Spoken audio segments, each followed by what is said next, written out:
हम लोगों ने देखा है भाजपा के नेता आदिवासियों के मुंह में पेशाब करते हुए।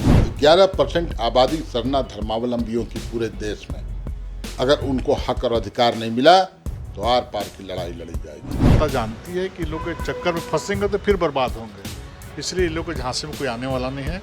जनगणना होगा, निश्चित रूप से होगा। झारखंड में जातीय जनगणना से पहले सरना धर्म कोड लागू करने की मांग ने फिर जोर पकड़ लिया है। राज्य की सत्ता में बैठी झारखंड मुक्ति मोर्चा का कहना है कि 11% से ज्यादा आबादी को नजरअंदाज कर जनगणना करना ना तो उचित है और ना ही स्वीकार्य।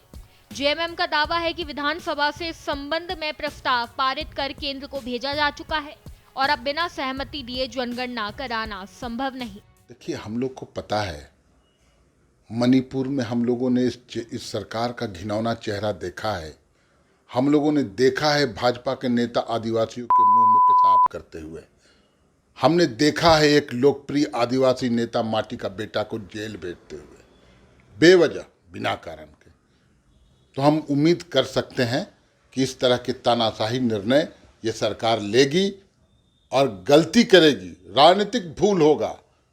11% आबादी सरना धर्मावलंबियों की पूरे देश में, अगर उनको हक और अधिकार नहीं मिला तो आर पार की लड़ाई लड़ी जाएगी।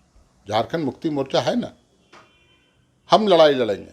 अभी तक हम लोगों ने ही लड़ाई लड़ी है। हमने विधेयक पेश करके भेजा है, पास करके। आज केंद्र की सरकार कुंडली मारे बैठी है और बड़े बड़े भाजपा के नेता उस पर कुछ नहीं बोल पाते।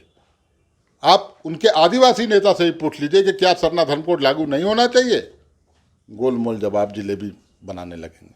तो झारखंड मुक्ति मोर्चा इस विषय को गंभीरता। वहीं बीजेपी इस मुद्दे पर खुलकर सामने नहीं आ रही। प्रदेश स्तर पर पार्टी के नेताओं का कहना है कि राज्य की सत्ताधारी पार्टियां सिर्फ मुद्दों को भड़काने और भटकाने का काम कर रही है। बीजेपी सांसदों ने साफ कहा है कि जनगणना तो होकर रहेगी।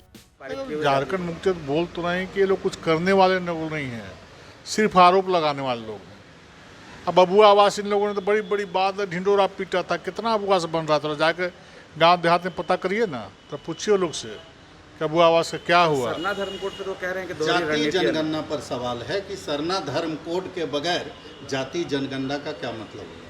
नहीं, हम बोले तरह तरह का हथकंडा ये लोग अपनाने का काम करेंगे, लेकिन जनता जानती है कि लोग के चक्कर में फंसेंगे तो फिर बर्बाद होंगे, इसलिए लोग के झांसे में कोई आने वाला नहीं है। जनगणना होगा, निश्चित रूप से होगा। दरअसल सरना धर्म कोड की मांग पर जेएमएम और कांग्रेस लगातार मुखर रहे हैं।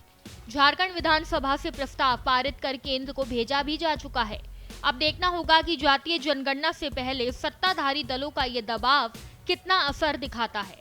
लगभग 12% की आबादी वाले सरना धर्म कोड के मुद्दे को लेकर जिस तरह से झारखंड मुक्ति मोर्चा और कांग्रेस बीजेपी पर हमले कर रहा है, उसके बाद जातीय जनगणना से इसको जोड़ रहा है। ऐसे हालात में इतना तो तय है कि अगर बिना इस कोड के झारखंड में जातीय जनगणना को अंजाम दिया गया तो उसका अंजाम बहुत दूर तलक जाएगा। भारत एक्सप्रेस के लिए कैमरामैन धर्मेंद्र के साथ मधुकर आनंद, रांची।